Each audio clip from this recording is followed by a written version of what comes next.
Financial anxiety can creep up on anyone, no matter how much is in the bank. And sometimes, too much worrying can spiral into overwhelming thoughts, leaving you stuck in a cycle of what ifs. So here are a few strategies to help calm your nerves so that you can stop worrying. Number 1, do a brain dump to find the real problem. Anxiety can build when our worries are scattered and unresolved, which can leave us feeling as if we have an endless list of problems. So what I want you to do is grab a notebook or open a document or maybe use your phone and start listing out every single money worry weighing on your mind, and really allow yourself to let it all out without censoring anything, even if it's something minor. Because sometimes it's not the 1 or 2 big things that give us anxiety.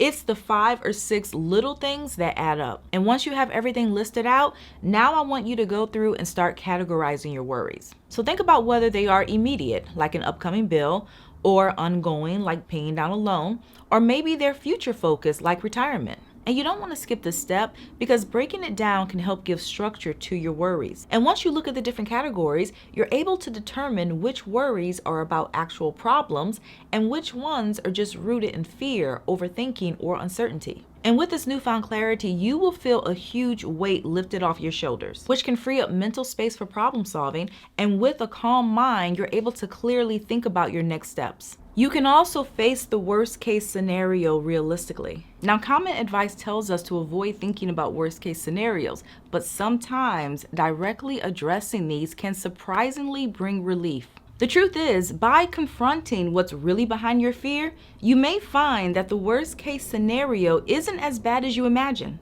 So pick a recurring worry that's been nagging you, like losing your job or missing a rent payment. And from here, break down what could actually happen if that fear came true, considering both immediate and long-term effects, and then determine how realistic each consequence truly is. So in other words, what's the likelihood that you would actually end up homeless? Not that it can't happen, but how likely is it to happen? I know a lot of people who've lost jobs over the years, and some of them were out of work for an extended period of time. And yes, it was a scary time, but when it was all said and done, nobody ended up homeless, and many of them never even had to move. So my point is, while it's normal to be scared and think the worst, sometimes our worst case scenario fears are more exaggerated than we realize. You can also fight financial anxiety by tracking small wins. Financial progress is usually gradual. So if you're not tracking your small wins, it might feel as if you're doing a lot of work and getting nowhere. So to get past this, one thing that you can do is start a small wins tracker by jotting down every step forward you make, no matter how minor. For example, maybe you skipped takeout today and cooked at home, or managed to put an extra $5 into your savings account this week. And over time, this list can grow and become a visible record of all of your effort and progress. And when anxiety creeps in, you can go back and look at your list and remind yourself of how far you've come. Additionally, list out what you can control.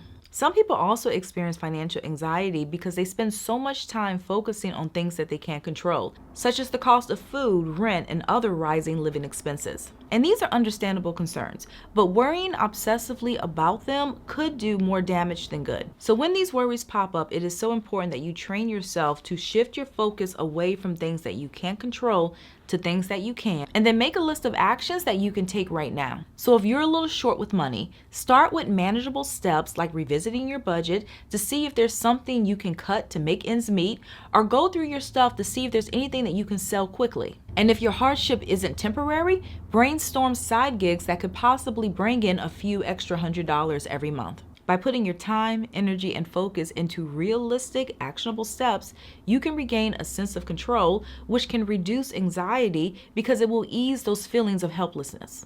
I also want you to pause and reflect on your anxiety. So when money worries pop up, don't react immediately. Instead, take a moment to breathe, ground yourself, and consider whether there is a small action that you can take right now to address the issue. For example, if you have an upcoming bill due and you don't have money for it, whether it's a medical bill, a credit card bill, or a utility bill, consider reaching out to the service provider. Sometimes it only takes a quick call to get relief, and once you're on the phone, you can start discussing your options, whether it's a payment plan or an extension of your due date. And I love this approach because it helps you control the response rather than letting anxiety take the wheel and spiral out of control. And finally, you have to challenge your money shoulds. A lot of financial anxiety can stem from the shoulds that we internalize, whether it's due to our own personal expectations or the expectations of others. For example, you might think things like, I should be farther along in my career, or I should own a home by now, or I should be making six figures. But sometimes these thoughts don't even really line up with our goals, or they can feel burdensome,